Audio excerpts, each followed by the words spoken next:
Good evening, everyone. A warm welcome to our very first live talk for the Food Science Innovations Program. We are happy to have you with us today. I'm Dr. Tan Siu Tin, a lecturer from the Division of Nutrition, Dietetics, and Food Science at IMU University. I hold a background in food science and technology with over 13 years of experience in industry and academia. It is truly an honor to serve as your moderator for this exciting session. Today, we are privileged to have two distinguished speakers joining us. First, Professor Dr. Winnie Chi, a professor of nutrition and dietetics, and second, Associate Professor Dr. Neo Yun Ping, the Program Director of Food Science Innovation Program. They will be sharing insight on how food science is driving innovation for healthier life, tackling chronic disease through food design, and the unique features of our new program and the career opportunity. We are proud to announce the launch of a brand new program at IMU, the Bachelor of Science Honor in Food Science Innovation. With the rising prevalence of non-communicable disease such as diabetes and hypertension in Malaysia, this program is timely and essential. It is thoughtfully designed to shape the future of food and health through science, innovation, and sustainability, empowering the next generation of professionals to create healthier communities through smarter food solutions. Before we begin, let me walk you through some housekeeping rules. We have muted the microphone for all attendees, so if you have any questions, please key in into the Q&A panels. This live webinar will be recorded. Let's begin. Please join me in welcoming our first speaker, Professor Winnie Chi, with 30 years of experience as a dietitian. She specialized in cardiovascular, kidney, and metabolic nutrition. Professor Winnie, the floor is yours. Right. Thank you so much, Helen. Again, thank you everybody for joining us this evening. Let me just share my slide. Yes. There we go. Can you see my slide now? Yes. Okay, let me put it. Okay, all right. So good evening, everybody. I'm very happy to be actually speaking to you about how in IMU now, we are planning to have a new food science degree program. And I'm going to give you an overview about how with the food science program and our strong nutrition and dietetics program in IMU, we will be looking into designing the future of food and innovation that will go for healthier lives. And I hope that some of you here in our audience is excited to actually look into whether you'll be interested to join our new food science innovation program. Now, first of all, what I'm going to share with you is how deliberate food innovation can actually modulate health, right? And I'm going to give you some examples about it and also paint for you the future of how the combination of having nutrition and dietetics as well as food science together under one roof, like in IMU, can actually shape the future of food and the future of what our future food scientists can do to actually change the health of Malaysians. Now, first thing is that we are in a situation, ladies and gentlemen, where our health is really something that we need to look at, not only in Malaysia, but also globally. And therefore, there's an urgent need for us to innovate in terms of our food. So we are definitely at the moment now experiencing what we call a global health paradox. Paradox as in, on one hand, and as you can see in some parts of the world, obesity has becoming a major public health problem. Take Malaysia, for example. Now, 2 in 5 Malaysians, almost 50% of Malaysians are now overweight or obese. But on the other hand, in certain countries, like in Asia, for example, we also have a very serious issue of undernutrition.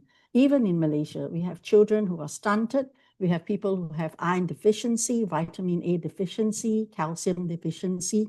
And all of this is happening due to a rapid change in our lifestyle, right? And it has led to this kind of dual or triple burden of disease that we are talking about. So here you can see that we're talking about nutrition and therefore we're talking about food.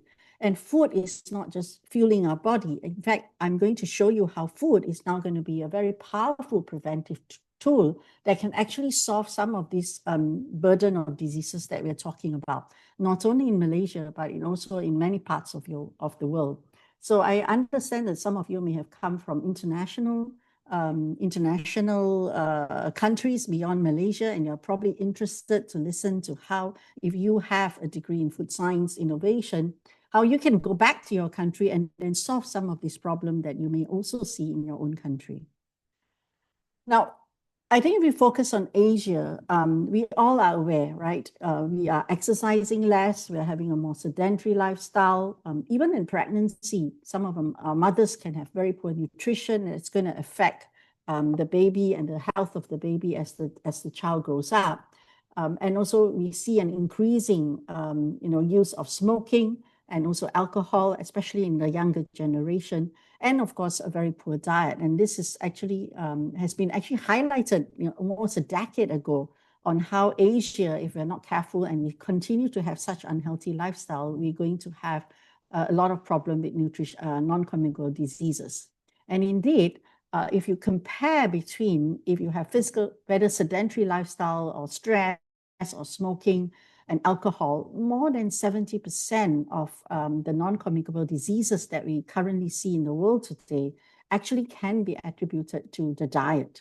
So if you look at increasing diabetes, obesity, cardiovascular disease, hypertension, or even cancer and cognitive decline, dementia and Alzheimer's disease, all of these diseases actually can be linked or associated to a poor diet. So you can see here that we really need to think about how are we going to innovate our food that we can then help to modulate some of these diseases, and how can we help prevent it and better manage it through food innovation. So why does it matter? I'm going to give you a couple of case examples, and I'm going to use examples that are real world, an example on how from the laboratory, where we're looking at the science behind it and the ingredients that's available, and how testing it in the laboratory and testing it as a research eventually can lead to real world products that can actually help impact in terms of public health. So we all are aware, I'm going to use the example of diabetes, because this is an area that I work with, and I see patients almost every week having these challenges when they have diabetes. And that challenge is actually high blood sugars after meals in a day, right?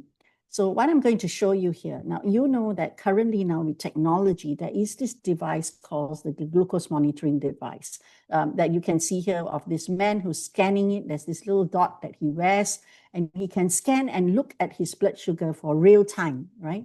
Now, this is a real patient's data, one of my patients that we are counseling. And you can see the mountains, you see all the little dots, how it if you see here, but the minute he starts eating, you can see the spike in that blood sugar going up, and it continues to go up for the rest of the day. And this is really related to his diet. So if we think about what if we were to come up with ingredients that can actually help modulate and bring that blood sugar down. And this is one of the innovation that has happened and is already known. And one of it is called isomaltulose. Isomaltulose is actually from sugar beet. So if I take vegetables like sugar beet and I give sugar beet to a patient or to someone with high blood sugar, there's a component inside this sugar beet that actually will lower the blood sugar. But if you want to have that effect of lowering blood sugar just from eating sugar beet, you have to eat quite a few kilos of it. Now, what science has done, and these are from food science, they have done is they have now isolated that active ingredient inside the sugar beet. And guess what? It's just a combination of sugars, glucose and fructose. You isomerize it. Don't worry about the technicality of it. But what we have produced is a different kind of sugar content, sugar alcohol content, that now has been proven clinically that it slows down the absorption of carbohydrates in the stomach, and it lowers the blood sugar level, right? So this is one ingredient that has become an innovation. Another ingredient is actually coming from vegetables and also whole grain food like nuts, citrus fruit, leafy green vegetables, and there is one form of sugar alcohol in it that's called myo-inositol. So this inositol which is a sugar alcohol, they call it, when it's extracted out of these ingredients, it has been proven to also lower their blood sugar level and improve their insulin levels. Now, if you have to take this from fruits and vegetables, you really have to eat quite a lot of fruits and vegetables to have that same effect. But because of the marvel of food technology and food science, these active ingredients can be extracted out of these fruits and vegetables, right? Now, what if we now know that there's this two active ingredient that's naturally occurring out there in fruits, but people don't eat a lot of fruits and vegetables and they may not get enough of it. But with food innovation, once you take out the active ingredient, and then now I reformulate it, I put it into food bar, I put it into soups, I put it into milkshake. And then when someone with diabetes, for example, takes it, it actually can help lower the blood sugar level. And this is a real example. This is my patient. She's 26 years old, not the girl in the picture, but you see the food down there where you see the blood sugar at 6.1 and then 5.9. So she is taking a meal replacement that consists of this myo-inositol and isomaltulose that has been manufactured as a food innovation by food industry. And when she takes it in her meal, her blood sugar levels actually is beautifully down, all at 6.1, 5.9. These are very nice data, right? And what has happened is that with this, with incorporating this into her diet, she's able to actually control her diabetes. And in fact, with this sort of diet, she has also lost weight. And this is a real case where, and now, after a year, she no longer actually has diabetes, right? So she's able to actually modulate her blood sugar and control it back to normal. So this is where food innovation comes in, ladies and gentlemen. So think about it. What if you have the expertise now to look at natural food, think about ways that you can extract active ingredient out through food processing, and then build new foods that's for the purpose of very specific health outcomes, like in this case is blood sugar control with myo-inositol and isomaltulose. Now, another ingredient, if you're not convinced, let me talk to you further about another ingredient that you find in barley and oats. And this active ingredient is called beta-glucan, okay? And that's the structure of a beta-glucan. It's actually a fiber. Now, if I tell you, okay, you have to eat at least 7 to 8 tablespoons of oats every day in order for you to have the same effect. Now, oats is not something, barley is not something that Malaysians are used to eating. Now, if we get innovation, right, and this innovation is actually done by Singapore, the A*STAR Institute did this, and Professor Jaya Henry, who's our visiting professor, shared this with us. So what they did was they extracted beta-glucan out from the oats. They made it into noodles, right? And when they made it into noodles, which contain beta-glucan, and they tested it in real subjects, they found that the orange line that you see down here, the beta-glucan noodles showed the lowest change in the blood sugar level. So now, this is something that Malaysians and Asian people can accept. Instead of taking oats, which is so much of a very westernized food, now you can have it in the form of a noodle. And it gives you that same lowering of glycemic index response as if you were to take oats, right? So again, another example of great food innovation that makes it into food that actually we can appreciate, because this is something that's so close to our heart and so close to our food culture. But these are healthy noodles that you can now take, that you don't have to worry about. If you take it in the appropriate amount, you don't have to worry that it's going to spike your blood sugar level, okay? Now, think about this. What if we were to now take that active ingredient, put it into muffins? Everybody loves to have a cake or a muffin, right? But this time, this will be a low glycemic index muffin. We can replace some of the unhealthy ingredient inside, and you can say you can eat this. Of course, again, portion size count, okay? But despite that, it's a much better muffin for you to eat because you know that it doesn't increase your blood sugar level, okay? I think some of you who are, familiar, there's things such as konjac, for example, which is from plant, and it's very low carbohydrate. And if you make that into noodles, you make that into biscuits, or even ice cream, everybody's favorite, right? And a lot of people who have problem with their weight or problem with their blood sugar levels, they cannot take ice cream. But if we were to use food innovation, you can now produce ice cream which is low carbohydrate, low glycemic index, And that is something that is a healthier choice for people who need to go for, who's a more, I would say, wants to take care of their diet more because they have certain disease condition. Okay.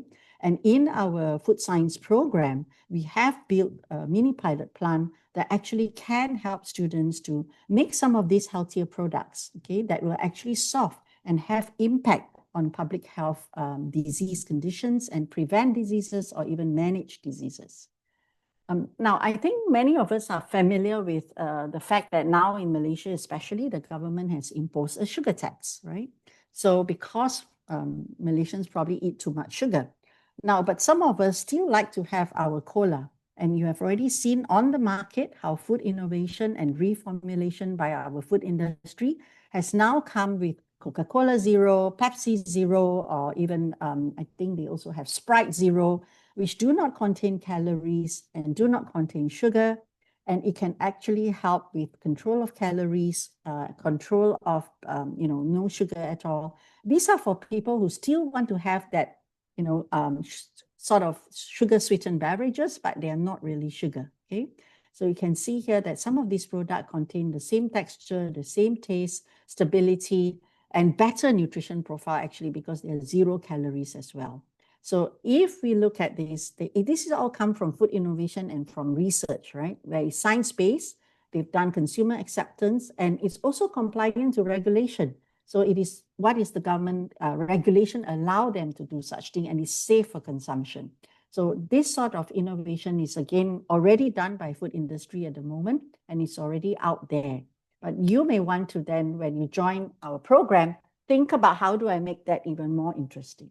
Now, another aspect that I want to talk to you about, and as a dietitian, I'm really, really very excited to see how we can work with our future students in food science, where we can produce food for special medical purposes that is more affordable. Now, as you know, in Malaysia, many, the incidence of stroke, cardiovascular disease and stroke is one of the highest, okay? A lot of patients have, that's why we are building more and more hospitals that are specific to heart disease. Now, if you think about someone who's elderly, who's had a stroke, obviously someone like this cannot eat normal food.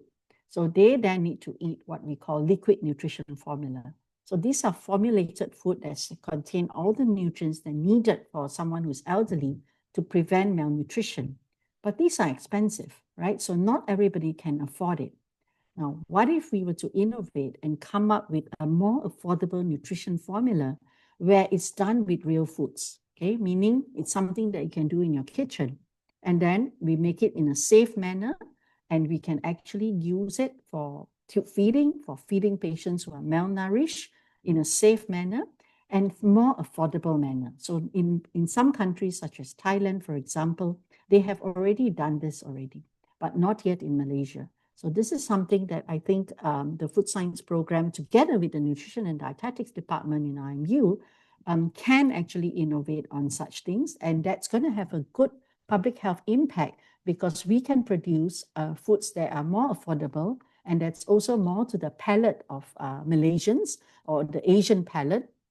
And it's also going to be safe, and it can actually help with people who really struggle with eating normal food and ensure that they have a good nutrition status, right?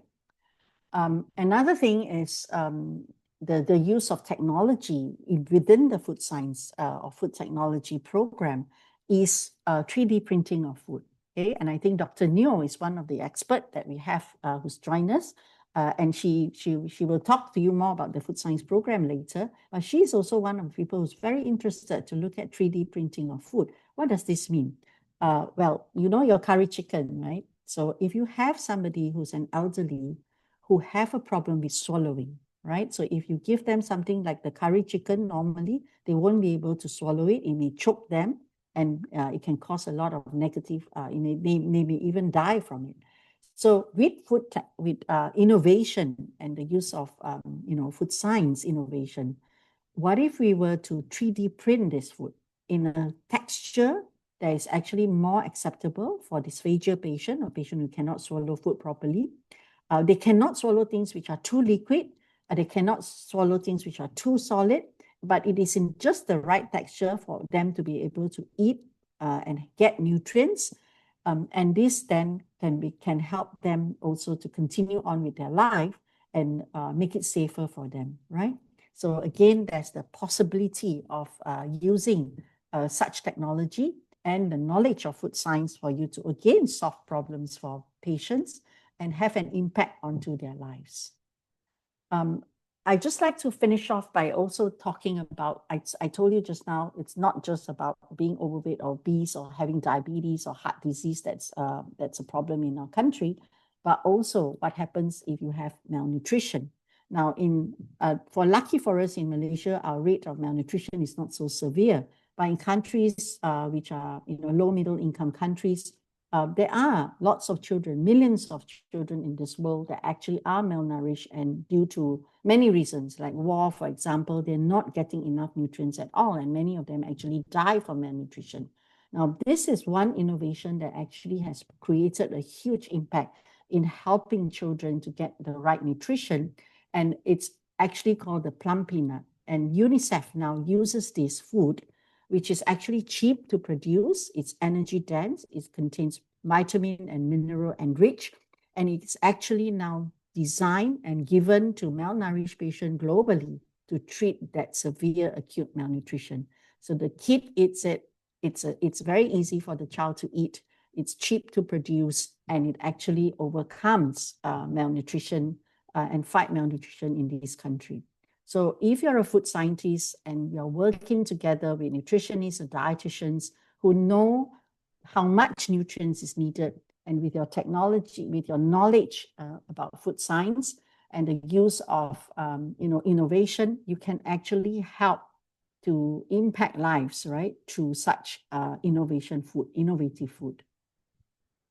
So I think another important point when you develop food, new foods, right, people must like it. Okay, there's no point to say my food is fantastic, but it tastes horrible and nobody wants to eat it.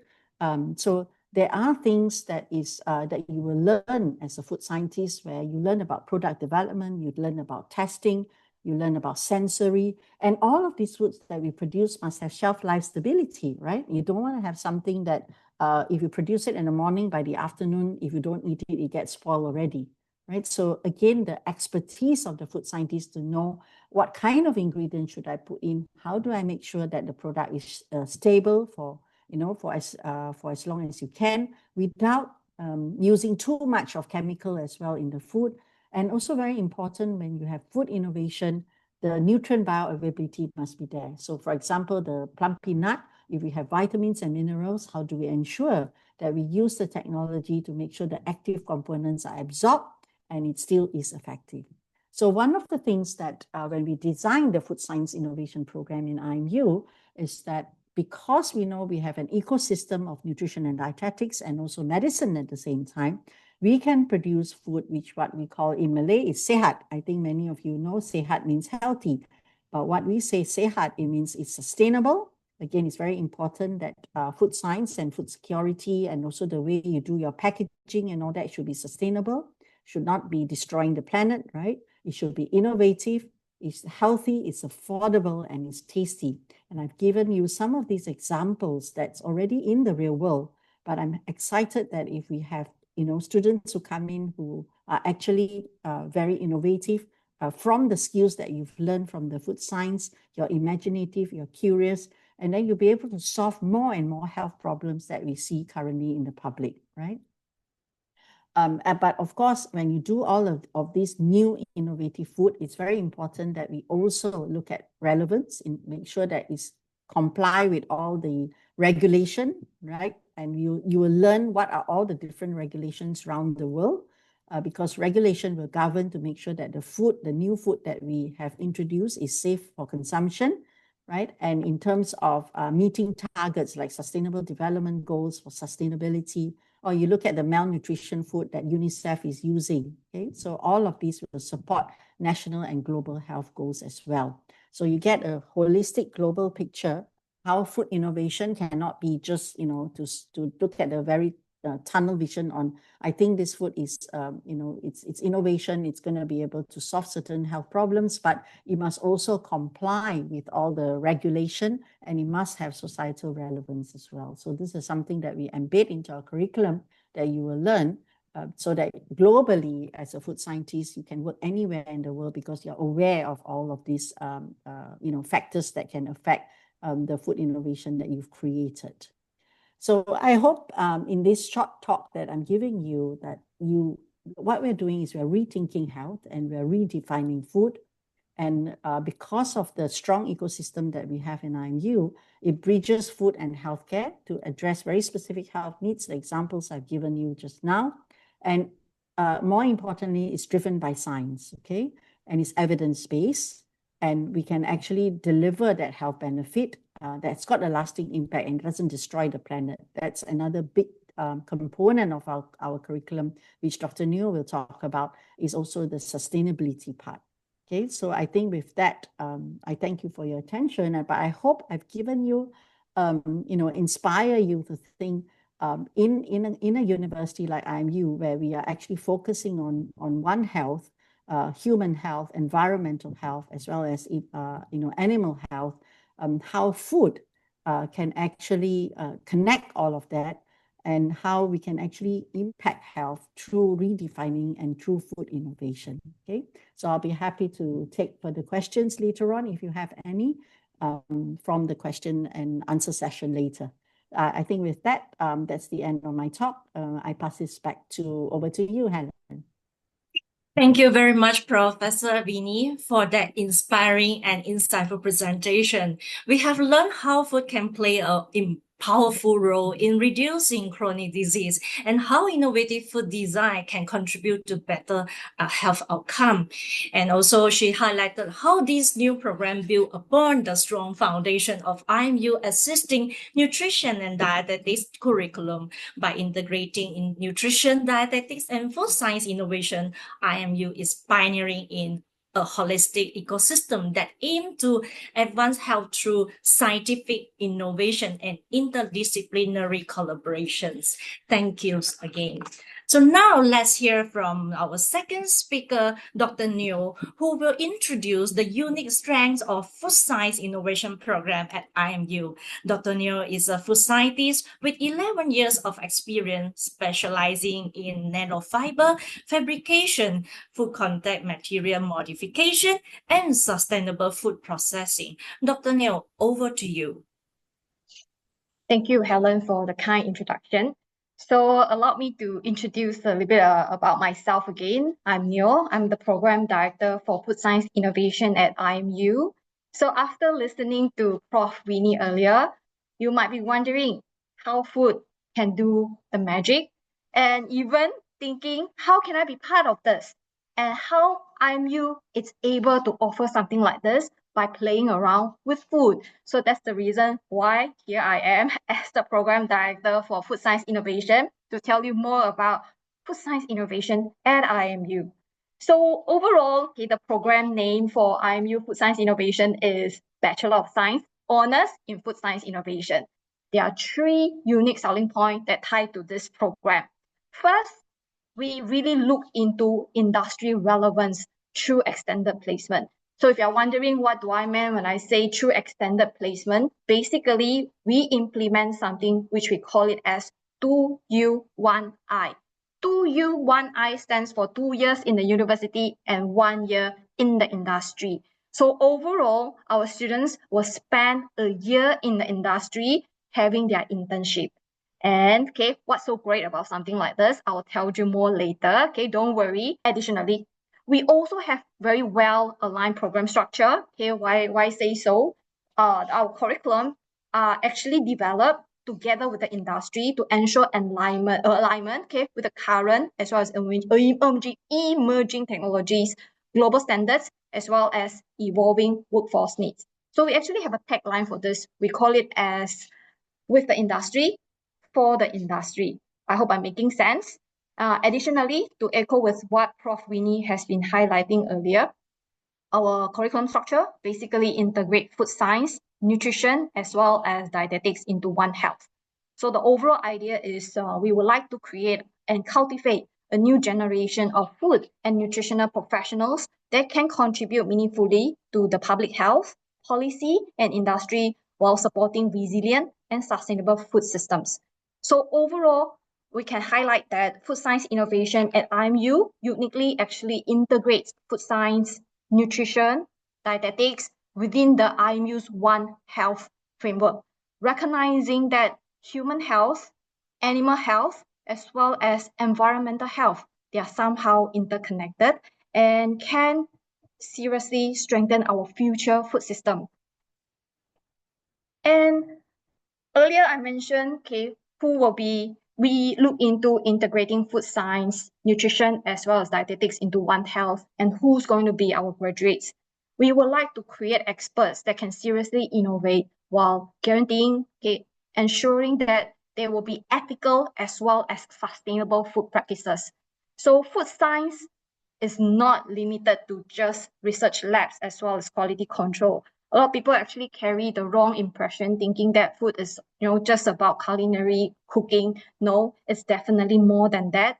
So some of the areas that can be parked under the umbrella in food science, including food processing, engineering, biotechnology, specifically like fermentation, as well as probiotics and even pathogens, that can harm the shelf life of the food, together with regulatory compliance as well as policy making. When it comes to the One Health, some of you might be wondering what do we mean when we say the human health, animal health, as well as environmental health. For instance, when we look into human health, the food science innovation graduates, they can actually create functional foods, designing functional foods with therapeutic as well as enhanced health benefits, aligning with what Prof. Winnie mentioned earlier. So basically, they are looking into trying to improve the food production, safety, preservation, as well as prevention of the malnutrition. So other than that, when it comes to the human health, the food science innovation students, they will also look into developing safer as well as playing around with different processing techniques and packaging that can prevent foodborne illness, extending the shelf life. Other than that, they will also utilize scientific innovation, to create or cater specific health needs, like the low GI food that highlighted by Prof. Winnie earlier. As for animal health, how food science can actually contribute towards that, if you're wondering. In fact, some of the food waste that we always come across, they are literally nutrient rich and can serve as a potential feed for the animal. So in a way, it can contribute towards the idea of valorization as well as circular economy. I hope that makes sense. As for environmental health, it's also echoing what I mentioned earlier, by looking into sustainable food production, upcycling and circular economy, and even alternative proteins, that can help to reduce pressure on land, water, preserving the biodiversity. So in fact, searching into alternative protein is one of my research interests. If you would like to know more, feel free to reach out. We can talk about that. And all in all, the idea is to align with the SDG goals, as you can see on the screen here, specifically zero hunger, good health and well-being, responsible consumption and production, as well as looking into climate action. So what are the key skills or key skill sets that you can actually expect to be developed at IMU through this food science innovation program? So very first, will be product development and formulation expertise, where you learn to how to play around with different ingredients, understanding food chemistry, through reformulation, how we can improve the existing product characteristics as well as performance, creating the functional food as well as therapeutic food product, as mentioned earlier. The other skill set we are looking at will be advancing the food processing as well as engineering skills. So you are going to be exposed towards knowledge related to food processing, food preservation techniques, and how we can leverage on different operational manners, emerging technologies to create the right food product. As for the third one will be quality assurance and food safety management, because at the end of the day, safe as well as quality food. They are like cornerstone related to food science. Safe food is really important. Then only you will not harm your consumer. Okay. As for the last part will be sustainable food systems as well as circular economy principles. In fact, our curriculum structure actually look into sustainability. Okay, and we even have a particular dedicated elective track that look into sustainability, where you can look into regenerative agriculture, how sustainability plays a role in food production. Okay, so these are some of the key skill set that you can develop through this particular program. So earlier I mentioned about 2U1I, which stands for 2 year in the university and 1 year in the industry. So some of you might be wondering what is 2U1I. So 2U1I, in fact, is a work-based learning model. This particular learning model, it's meant to integrate academic learning with practical industry experience. So what's so great about this model, if you're wondering, okay? It allows you to apply whatever they have learned, okay, in the classroom directly in a real industry settings. How cool is that? Okay, so you will be able to bridge the theory as well as the practice gap. So if you are able to impress your superior during that 1 year, it might even land you a job earlier. So job offers come to you even before graduation. How great is that? Okay, so this model overall able to enhance your employability by providing you with a real world experience as well as industrial specific skills. Now we must be wondering, who are our collaborators? Who are our 1I partners? So before I go to that, okay, allow me to explain a little bit more related to this year-long industry placement. You'll be completing 2 different modules during that 1 year placement. So the first 6 months, you'll be taking this module, Innovative Process Design and Development Industry. So of course, I'm not going to read through this. Overall, in summary, this first 6 months, you will be looking into R&D, which stands for research and development. So you can actually come out with a new formulation or try to improve the existing formulation of your the company that you are currently having a placement. Okay, so all in all, the first 6 months on R&D, creating the right product that can solve problem, that can serve as a functional food, or even therapeutic products like what Prof. Winnie mentioned earlier. As for the following 6 months industrial training, and during this time, you might be going through rotating through different departments in that particular company. So you can gain exposure towards perhaps QA, QC, even marketing, just like other interns that usually have their internship experience.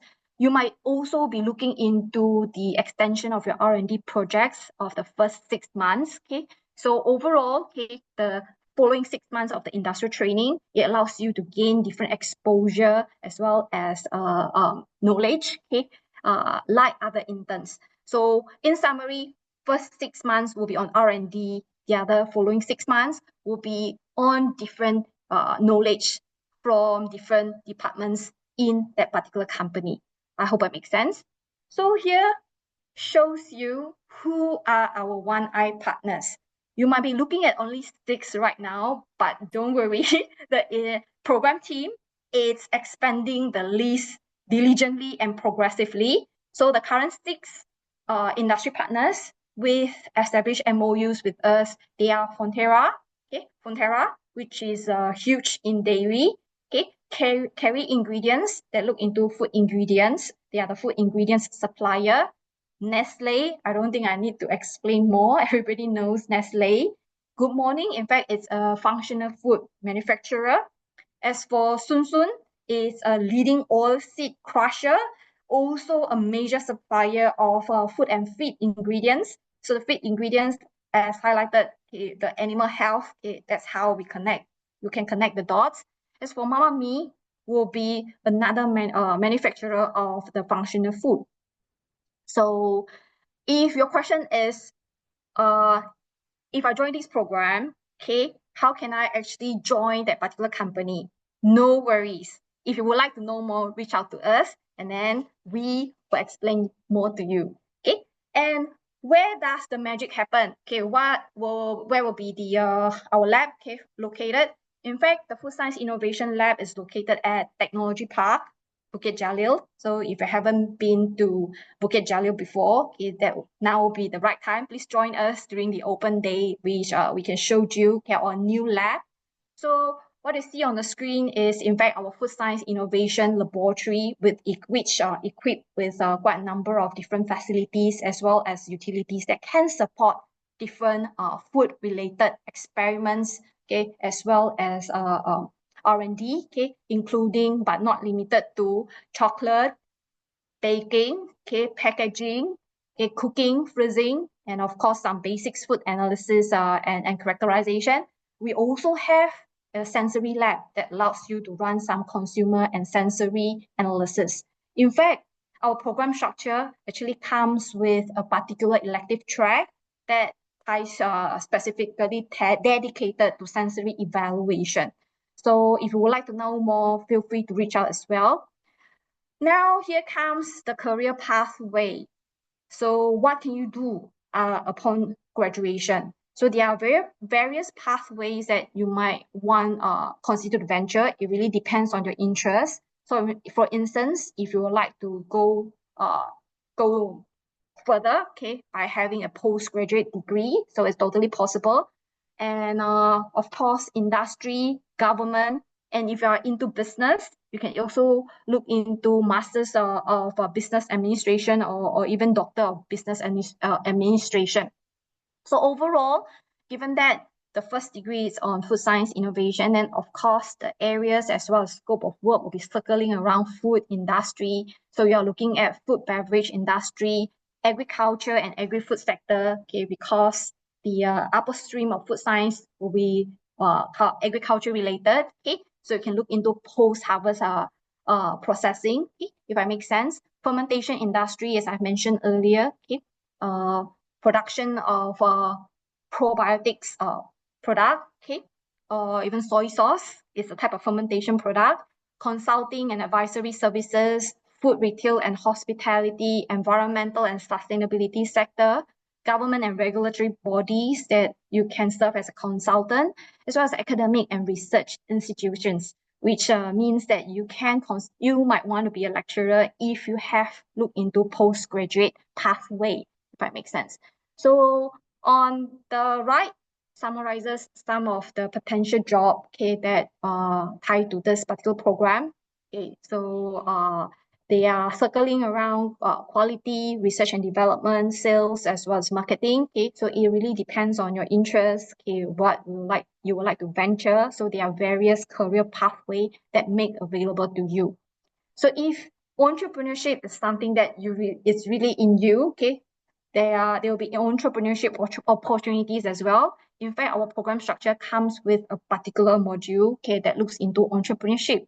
Okay, and to wrap things up, food science innovation, this particular program is definitely right for you if you love food, if you love science, if you want to make processed food healthy, and if you want to enhance the food security through innovation.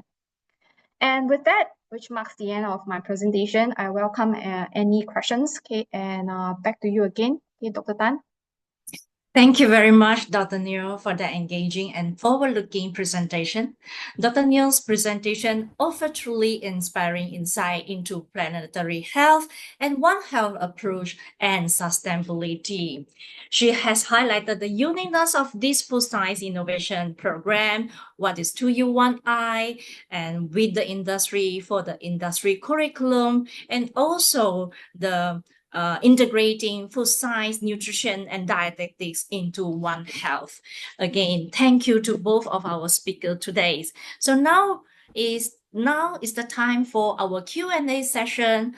Please type in your question into the Q&A panel. We welcome your question and we will do our best to address as many as possible. All right. There is one question here. Does konjac really cause indigestion in people? Perhaps Prof. Winnie can answer for this question as a dietitian. Over to you, Prof. Yes, of course. Thank you so much, Helen. Thank you, Helen. Can you hear me? Yes. Yeah. Okay. So thank you for the question. Actually, konjac is one of the quite innovative ingredient. It actually comes from a root plant, right? It's very rich in a soluble dietary fiber, but it's low calorie. So I think those people who want to go on keto diet, low carb diet, konjac is very versatile, right? So they have made noodles, rice, and different types of food with konjac. But it's actually root plant and it contains soluble dietary fiber. So for some people who are not used to eating a lot of fiber, if they consume a lot of konjac, they will get some uncomfortable because it creates, like it's just like you haven't eaten fruits and vegetables a lot. Suddenly I give you a food that contains very high dietary fiber, you will find you will experience some discomfort, even diarrhea or bloatingness. Right, so it's all come back to the amount that you're eating. So if you are not used to eating high fiber food, the advice is don't one shot go and eat a lot, right? So you eat it and take it slowly until your body is used to it. Then you'll be fine. Thank you, Prof. Now come to the second questions. Can you please elaborate more on 3D printing food? I guess Dr. Neo is the best to answer this. Thank you so much for the question. I didn't expect that one will actually ask about something that I did not present at all related to 3D food printer. So 3D food printing is a emerging technology, I would say. Okay. So earlier the question that was actually asking, can you elaborate more on the 3D food printing? So conventional 3D printer, they are more towards resin, okay, and extrusion based. But for 3D food printing, you will need a special kind of setup. So the one that you might come across in the market, they are mostly like chocolate printing. But imagine, okay, you might be able to create food ink that it's in a solid gel manner, like solid gel manner. And what's so great about this? So we can talk more, okay? If you would like to know more, feel free to reach out. But in summary, the best thing about 3D food printer, it's just one of my research area. And 3D food printing allows you to customize the type of physical appearance through additive manufacturing. So at the same time, okay, one of the research that I'm looking at is through extrusion based to mimic the muscle, okay, of animal protein. So this can actually serve as a potential production way to create fake meat.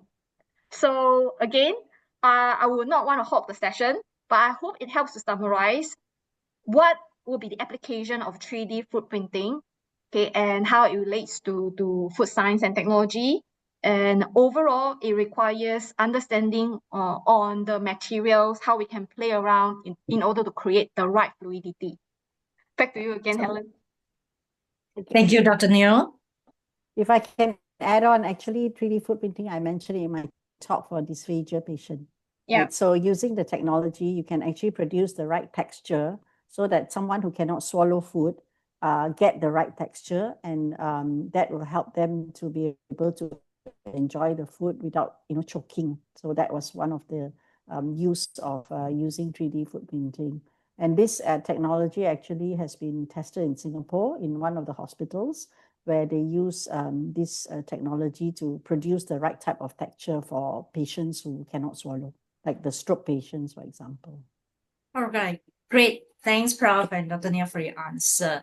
And perhaps Prof. Winnie can share with us how the three programs integrate and collaborate in interdisciplinary manner. Oh, okay. I think you've heard from Dr. Neo just now. You will learn about the basic principles and also the basic skill that you need for science. But what we want to do with this program also, that's why in the first half of your industry training, you go to R&D center, and we specially select industry partners that are very interested to produce healthier food. Okay, so that's where you're going to be. And in your course, you'll be interacting mostly with nutrition and dietetic students. So there is one component where you're doing research, right, Dr. Neo, which is, I think, in the second year. So during that research period is where we can actually collaborate together. So between someone like myself, who's a dietitian, with somebody like Dr. New or Dr. Tan, who is a food scientist, where we can actually, because I would have the know-how on what kind of nutrients is needed, to what level, right? Micronutrients like protein, carbohydrate, fats will be needed for a specific disease condition. So if we have a student together, the student that has got food science interacting with the students with dietetics, they can actually come up with a research project that can work together to produce more novel food. Okay, and if it really works well, I think then the food science student can take it even further, commercialize it, right, and test it in the industry. So this is the potential. So in the food science program, you will learn about nutrition. Okay, so it's not like totally know nothing about nutrition, right? So there'll be a component on nutrition.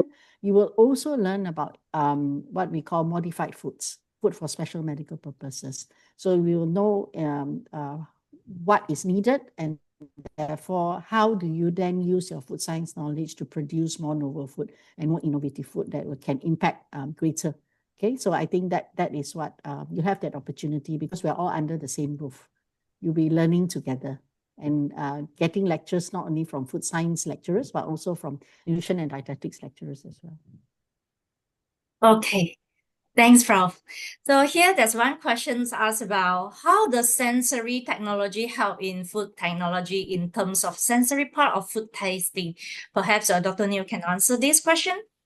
I also didn't expect such technical question coming from the crowd. So if you They're very smart people, Dr. Neil. They already do their homework. It gets me excited to talk about So they're something really like this. interested in food processing. Yeah. So if you're wondering how sensor actually contributes towards food science and technology, and then how it helps in terms of the sensory part, I wonder if you've heard of eNose before. So eNose allow us to detect the volatiles, okay? And that's one of the sensor that can help us to detect the volatiles, the flavor notes, and then how it contributes to food science and the food product development. So understanding the volatiles allow us to create the right product that meets the consumer demand. Because flavor, aroma is something that the consumers consistently looking into, exploring. One of the examples that I enjoy sharing is always imagine onion flavor ice cream. It might not be something that you like. It might be something that meeting the exquisite taste of a niche group, and creating something like this without the pungent sensation from the onion requires you to understand what will be the flavor note. So eNose is one, and in fact, there's another one called the sensor that allows you to understand the mastication behavior. So how you masticate is different consumers, different group will masticate meaning chew differently. So having something like this is able to help us to know how texture can modulate the consumer's preference as well as liking as well. So these are some of the basic examples related to sensor and how it contributes towards the sensory of food product development. I hope that makes sense. Yeah. So I think just to add on to what you're saying, is that we discussed the other day about the potential to come up with some food that, for elderly people, they always have problem with tasting, right? Yes. So some of you who stay with your grandma or grandpa, they'll tell you the food, they have no taste at all. And they keep salting all their food, keep adding more salt because they can't taste the food. But with this, what Dr. New has explained, actually enhance the flavor in the food, right? So that they will not eat too much salt at the end of the day, but we come up with novel food that actually can sensitize or stimulate their taste buds. Okay, so that's where sensory becomes very important. So if you produce good food, but nobody wants to eat, or it tastes horrible, I'm not sure about the onion ice cream though, but I think that's a very interesting concept. Yeah, and you will be surprised that different altitude also taste differently. If you are on the plane, actually you taste the food less salty. Yeah, so that's explore sensory in our food science innovation program. Now, next, there's one interesting question. Does the person studying in this program need to be creative and extrovert? To me, I guess no, but after going through this program, you may be more creative and innovative. But perhaps Prof. Winnie or Dr. Neil would like to adapt on it. So I think this is a very interesting question. Okay, does a person that's studying this program need to be creative? So even if you are not, we will train you to be one. So you will be given different kind of platforms, okay, to learn to be creative. So honest, I myself is also an introvert. I might not look like one, but in fact, I'm an introvert. So introvert doesn't mean that you are unable to communicate as well as express yourself. So if, as long as you love food, you want to know more, you would like to change the way that we eat, regardless you are introvert, extrovert, you are not creative enough, no worries. Come, let's work out together. Things will be fine. Trust me. Look at me. I'm now a lecturer. Okay, back to you again, Helen. Thanks, Dr. Neil. All right. So now the next question is, what are the requirements for this course? Will we go into deep of how food impact one's body in different aspects? I think before Dr. Neil answer, it's you see, if you're dealing with food, you need to understand what will happen to the food when someone eats it, right? So therefore, in your first year, you do need to do some very basic sciences, right? You need to learn about chemistry, about physics. You need to do also biology related. And you also have to take principles of human nutrition so that you know how each of the nutrient work, how the body assimilates, absorbs it, what is the function of all the nutrient. It won't be deep as if you're going to become a dietitian or you're going to be a doctor, but the basic fundamental you must understand. So you do need to do some basic sciences program in your first year. And then later on, you need to understand a bit of metabolism and physiology. But the rest of it after that is more food science already. Okay, am I right, Neil? That they do need to understand that, isn't it? Yep. All right. Okay, next. What is the opinion on the food additive with E number and its impact on the health of consumer? And how does the combination of food additive and health ingredients make the processed food healthy? Because it is still a mixture of food additive. Okay, this is also a very interesting question, and I'll try my best to answer in a politically right manner. So what food additives do to our food product? So there are various food additives made available. They are meant for different purposes as well as different functional performance. Some might be served as preservatives, thickening agent, emulsifier. So nowadays, a lot of people concerned about addition of food additives into our food products. So that's the reason why we have something called clean label right now. So hence, it's really hard to define whether it's right or wrong. Generally, food additives, they are necessary because it is fulfilling certain functional properties or certain requirements. Okay, so preservatives are necessary in order to ensure that our food products can last longer.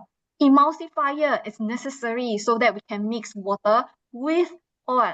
The mayonnaise that we are having on the shelf, okay, in fact, it's a type of emulsion and it requires emulsifier to stay stable. So hence, it's two sides of a coin. Okay, so if something you would like to avoid having additives in your food, that's the reason why your food scientists will look into the invention of clean label products.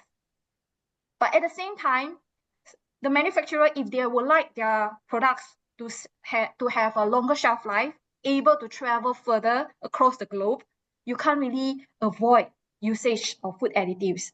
So either way, it's about perspectives as well as application. I hope I make sense. Yeah.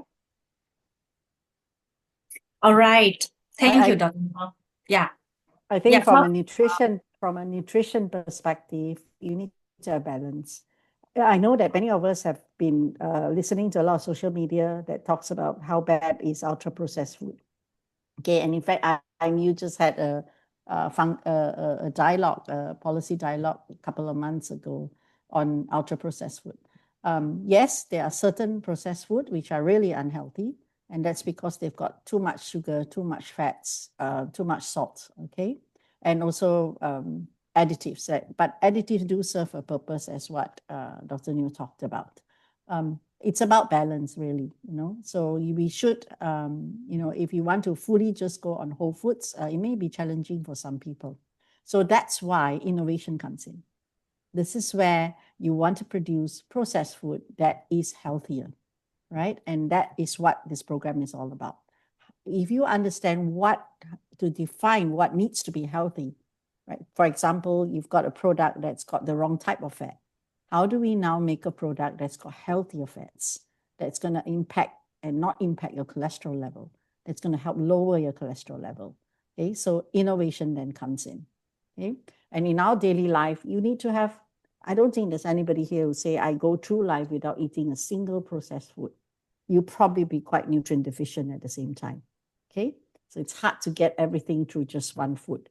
So I think food processing, therefore, then does play a role. So we need to have a very balanced view on both, and read food labels, right? Choose the food that has got the healthier choice logo on it.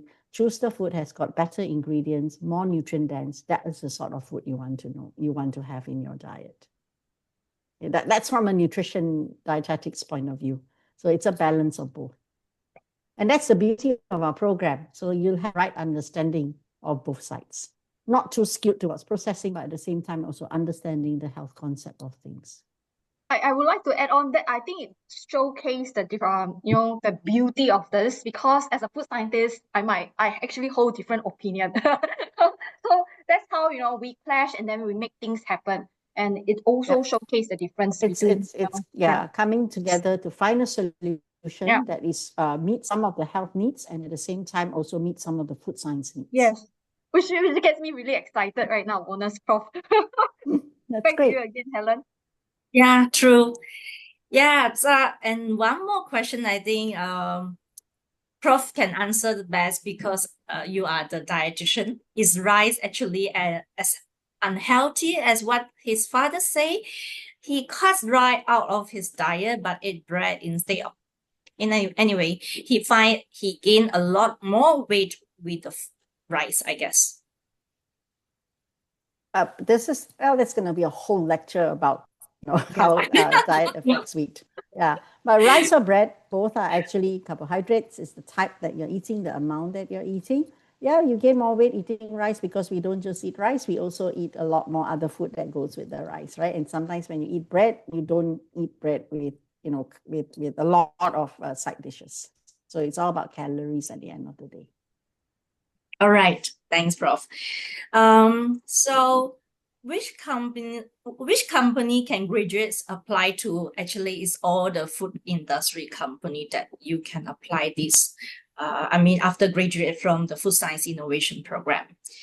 How to be your industry partner in this program? Very interesting. Are you Contact from us. industry? Contact us. If you're from industry, you want to get our students, you want to get interns that's going to be working with you on healthier food choices, just contact us. We've got a great industry partnership, Office of Industry Engagement and Partnership. We've got graduate training programs for you.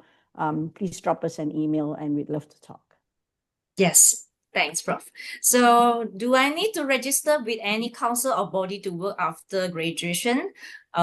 No, but basically you can register with MIFT, Malaysian Institute of Food and Technologies. Also, yeah, MIFT, in fact, just signed an MOU with us yesterday.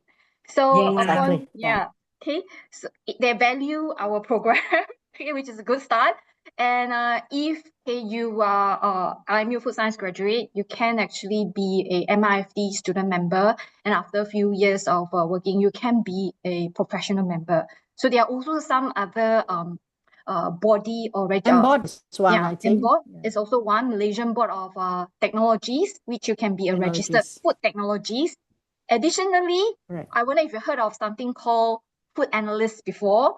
If you would like to know more, then come to us. We'll explain and tell you more due to time constraints. So we go to the next question first. Okay, back to you, Helen. All I right. think being an M board is important because this is something you get the TS in front of you, like what engineers do. So food Yes. scientists actually have that potential to do that. Versus regulation, like healthcare professionals, is different. It's a different pathway, but it's still a good career move for you. Yeah. Okay. This is an interesting program. Thank you very much. So what is the differences between food science, nutrition, and dietetics program? Wow. Okay. Let me answer that. I love Yeah. this question because Please, Prof. I've got a fantastic way of telling you. So if you take a bottle of water, right, Mm, and that bottle, let's say mineral water, for example, okay. So the person that the profession that actually developed that mineral water, and the packaging, and how much do you develop that mineral water or RO water or special water that you want, that's your food scientist and your food technologies. Now, who tells you how much water to drink? That's your nutritionist. Who tells you how much water to drink when you have a kidney disease? That's your dietitian. Okay, so this is what the three programs mean. So the food scientist looks at the science of food, creating novel foods, innovative food, right? To make sure food security that is safe, the packaging and so on is sustainable, and produce the food. But then the one that tells you how much to eat it, who has that application of nutrition, is the nutritionist for healthy people. But when you have a disease, then it's the dietitian that comes in and tells you how to manage your diet when you have a disease. Okay, so that's what the three programs are all about. all right.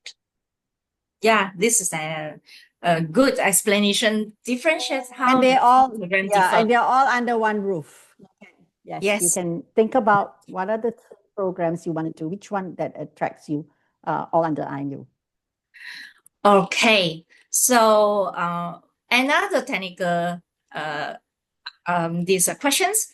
Are sugar replacement really bad, like erythritol among fruit sweetener, xylitol, etc.? Okay, this is also another very interesting question. Okay, if sugar replacements is considered bad, like the stevia extract, the monk fruit extract. So in fact, okay, there are some concerns are being raised saying that, can we actually take this artificial sweeteners? Is it going to cause cancer? I think a lot of stories spreading around. Then in fact, I actually gave a talk on something like this at 8TV. You go and Google YouTube, you're gonna see me talking about artificial sweetener, okay, but in Mandarin, Chinese. Okay. So for information, the purpose of having this artificial sweetener or sugar replacement, it's if you're concerned about your sugar intake, yeah, that I think Prof. Winnie can answer even better. Okay, so this will serve as an alternative. But from food science perspective, okay, this artificial sweeteners, it cannot replace some of the sugars that we require in our food system in order to induce Maillard reaction. And Maillard reaction is a very important reaction in order to create the right food flavor as well as physical appearance, okay, and how we modulate the food properties and performance.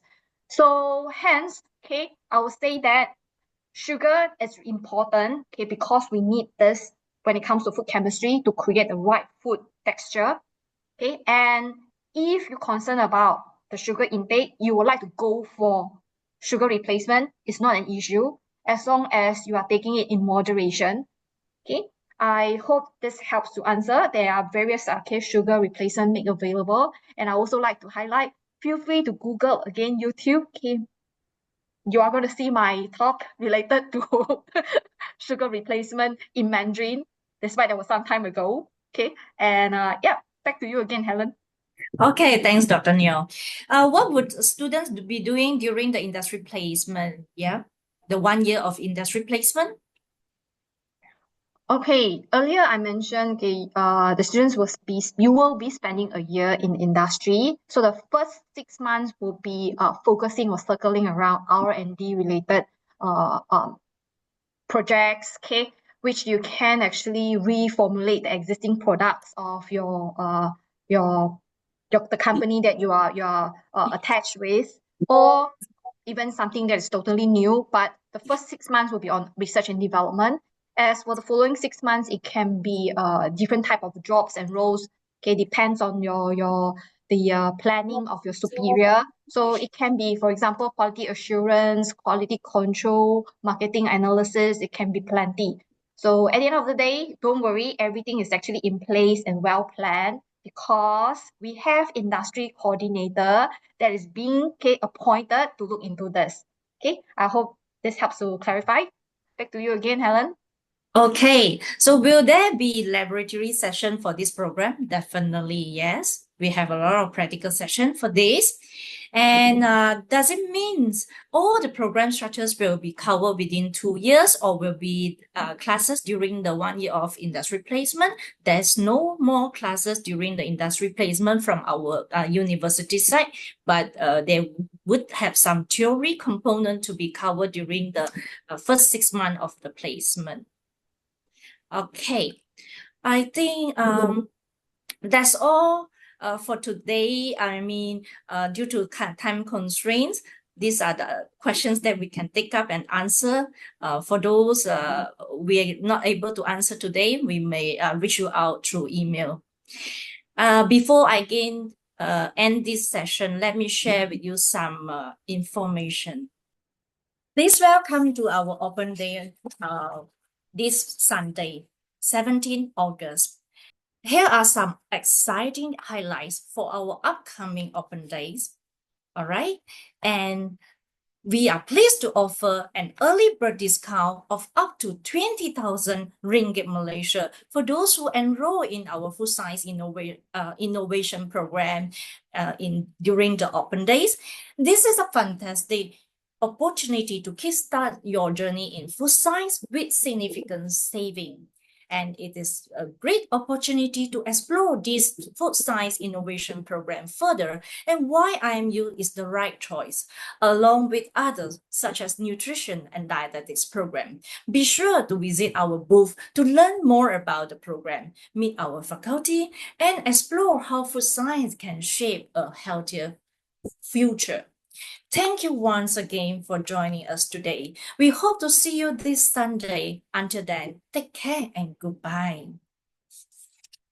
Yeah, come see our lab, okay? You must. It's very exciting to see the new lab. So do come to our open day and have a tour of the place as well. Okay, thank you so much, everybody.